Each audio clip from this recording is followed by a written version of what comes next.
हम गढ़वा उस अंतर्राज्यीय बस स्टैंड में हैं जहां पर आप देख रहे होंगे कि गाड़ियां खड़ी हैं, पहिए रुक गए हैं। जहां एक तरफ बस के चालक, एजेंट और जो भी कर्मचारी हैं यूं ही बैठे पड़े हैं। अभी हमारे सामने आप देख रहे हो कि लोग खड़े हैं, यहाँ पर बस कर्मचारी हैं, सारी गाड़ियां खड़ी हुई हैं। नियम में बदलाव की मांग कर रहे हैं, नियम में संशोधन की मांग कर रहे हैं। और जब तक ऐसा नहीं होगा तब तक यूं ही वाहन के सारे पहिए रुके हुए रहेंगे, गाड़ियां नहीं चल रही हैं। गढ़वा बस स्टैंड से प्रतिरोज सैकड़ों की संख्या में गाड़ियां चली करती हैं। छोटी दूरी की गाड़ियां चलती हैं, बड़ी दूरी की गाड़ियां चलती हैं। गढ़वा वो जिला है जो 3 राज्यों से बॉर्डरिंग एरिया को छूता है, चाहे उत्तर प्रदेश है, छत्तीसगढ़ है, बिहार है। सभी राज्यों के लिए गाड़ियां यहाँ से खुलती हैं, गाड़ियों आवाजाही होती है। लेकिन सभी गाड़ियों के पहिए यहाँ पर रुके हुए हैं। सभी लोग बस कर्मचारी यहाँ पर हैं जो मौजूद हैं। हम सीधे बात करेंगे, आखिर क्यों आप लोगों ने गाड़ियों के पहियों को रोक रखा है, गाड़ियां नहीं चल रही। कई जगहों पर जाम है तो यहाँ पर गाड़ियां खड़ी हुई हैं। जहां से इसी स्टैंड से प्रतिरोज सैकड़ों गाड़ियां चलती हैं, दूसरे प्रदेशों में जाती हैं। छोटी दूरी की भी गाड़ियां चलती हैं, बड़ी दूरी की भी गाड़ियां चलती हैं। लेकिन आज गाड़ियां बंद है सभी, क्यों और क्या परेशानी है?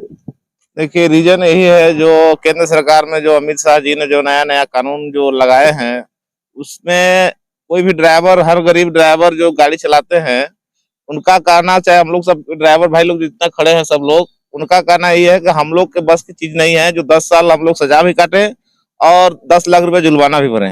इसकी वजह से हम इसका पूरा विरोध करते हैं सब ड्राइवर मिलके। इसी की वजह से हम लोग जितना भाईचारा, जितना सभी जगह संगठन, जितना ड्राइवर संबंधी है, सभी लोग मिलके हम लोग इनको 3 दिन के अभी बंदी रखे हैं और सभी लोग इसका हम लोग विरोध कर रहे हैं।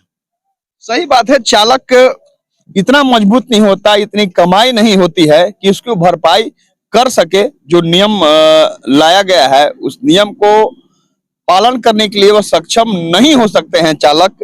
क्या कोई चालक उस नियम को पालन कर सकता है? क्या परेशानी होगी उसके सामने अगर कहीं घटना घट जाए तो? घटना घट जाए तो पहले वो बच नहीं पाएंगे, सबसे पहले उसको मार दिया जाएगा। हॉस्पिटल ले जाने के बाद हॉस्पिटल ले नहीं जा पाएगा। और जैसा हम लोग काम करते हैं, बहुत रिस्क वाला काम है, ऐसा नहीं हो सकता है। ये जो कानून है ये वापस ले। 1 तारीख से 31 तारीख तक हमारी ट्रक खड़ी है, हम लोग उसी के आश्रय में हम लोग बैठे हुए हैं और बैठे हैं। जो इन 3 तारीख तक हम लोग को आग्रह किया है, गाड़ी नहीं चलाना है, नहीं चलाना है, इसलिए हम लोग खड़े हैं। सारे जो संगठन है हम लोग का बताया गया, जैसे हम लोग वही काम कर रहे हैं, उन लोग का पालन कर रहे हैं। हम लोग बोले कि नहीं चलाना है तो नहीं चलाना है, इसलिए हम लोग अड़े हुए हैं, खड़े हैं भाई। 3 तारीख के बाद जो होगा, इसके बाद आगे भी आंदोलन हो सकता है अगर हमारी मांगे न पूरी हो। ये 10 साल का सजा, 7 लाख जुर्माना, ये हम लोग का बस का नहीं है। ये एकदम खत्म होना चाहिए। सही बात है, ये खत्म होना चाहिए। आप यहाँ पर काम करते हैं, क्या काम करते हैं? बस गाड़ी बनाने का। अगर गाड़ी खड़ी रहेगी तो काम होगा, मिलेगा आपको मजदूरी? नहीं मिलेगा। बताइए, गाड़ी खड़ा रहेगा तो काम हो पाएगा? नहीं मिल पाएगा। चलता है, खत्म हो जाएगा। क्या होना चाहिए? नियम में बदलाव होना चाहिए। बदलाव होना चाहिए। जुबेर भाई, नियम में बदलाव कितना जल्दी होना चाहिए? बस के सभी पहिए रुके हुए हैं। अगर नियम में बदलाव नहीं होता है, अभी 3 दिनों का अल्टीमेटम है, अगर संशोधन नहीं होता है, इसमें बदलाव नहीं होता है, नियम यथावत रहता है, तो क्या निर्णय हो सकता है? आगे अब देखते हैं, अपने एसोसिएशन के हिसाब किताब से जो होगा वो उसी के हिसाब किताब से हम लोग चलेंगे। नियम क्या है? नियम जो लगाए हैं उस नियम में संशोधन तो होना चाहिए। एक मेरा रिक्वेस्ट है, उनसे निवेदन है कि वो इसमें गरीब आदमी है, ड्राइवर गरीब होता है, 500,000 कमाता है, 5 लाख कहाँ से भरेगा? और कहने का मतलब कि 10 साल अगर सजा हो तो उसका तो परिवार बिखर गया। यहाँ पे अगर ट्रक ड्राइवर या बस ड्राइवर अगर एक्सीडेंट करता है, किसी को उठा के हॉस्पिटल या थाना ले जाता है बाय द वे, तो उसको तो पहले जनता मार के मुआ देंगे, जनता तो छोड़ेगी नहीं।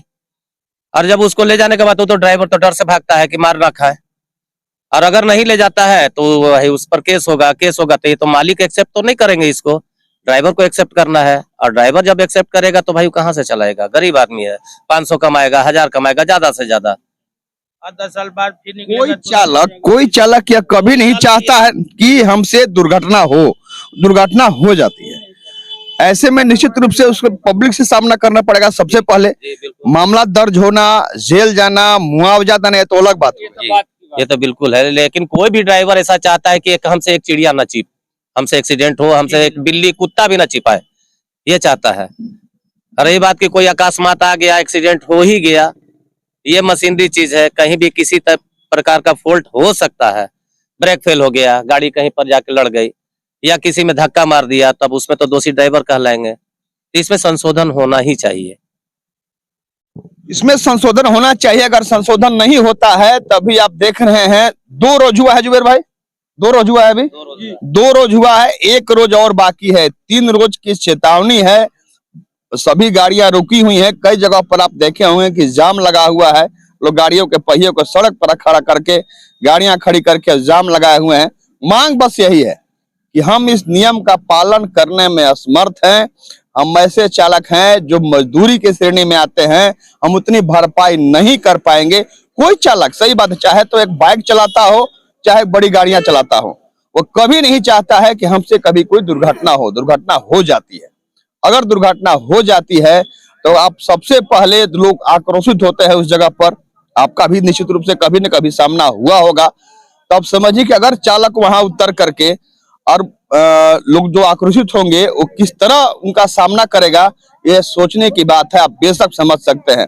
ऐसे में अब देखना यह होगा कि इतनी चेतावनी के बाद अगर इसमें संशोधन नहीं होता है, कुछ बदलाव नहीं होता है, तो अगला रुख बड़ा कड़ा होगा।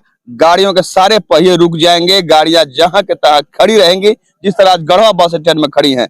तो फिर आवाम को कितनी परेशानी झेलनी पड़ेगी, निश्चित रूप से नियम बनाने वाले को यानी सरकार को यहाँ सोचना पड़ेगा बेहद संजीदगी से।